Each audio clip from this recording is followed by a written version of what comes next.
Hi అండి. ఇక్కడైతే వంట చేస్తున్నాను అనమాట. వంట చేస్తూ మిగిలిన స్టోరీ కూడా కంప్లీట్ చేసుకుందాం.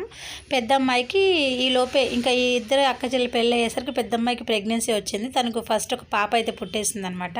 సో వాళ్ళ ఇంట్లో ఫస్ట్ పుట్టిన మనవరాలు కాబట్టి చాలా హ్యాపీగా ఉండిందనమాట. ఇలా అలా పెద్దమ్మాయి ఆ పాపతో ఇబ్బంది పడుతుందని చెప్పేసి ఆ తండ్రి ఏం చేశాడంటే తన ఫస్ట్ కొడుకున్నాడు కదా అండి, తననిచ్చి అమ్మాయితో పంపించాడంట అత్తగారింటికి. అంటే అక్క పాపతో చాలా ఇబ్బంది పడుతుందిరా, నువ్వు వెళ్ళి అక్కని కొంచెం కనిపెట్టుకొని ఉండు, బావకి అక్కకి తోడుగా ఉండు అని చెప్పేసి పెద్ద అబ్బాయిని అయితే పంపించాడనమాట. ఇంకా చిన్నోడికైతే మొత్తానికి పెద్ద అబ్బాయి లేడు కాబట్టి ఇక బాధ్యతలన్నీ చిన్న అబ్బాయి మీదే పడిపోయినాయి అనమాట.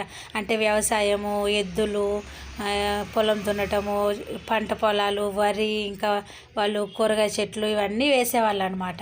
ఇదంతా చూసుకుంటూ ఈ చిన్నోడికైతే ఈ పనులన్నీ అప్పచెప్తూ ఇలా సాగుతుందనమాట. ఇలా సాగుతున్న టైంలో ఇంకా పెద్ద అబ్బాయి పెళ్లి చేయాలనుకుంటారు. మిగిలిన స్టోరీ చెప్తాను. వీడియో నచ్చితే లైక్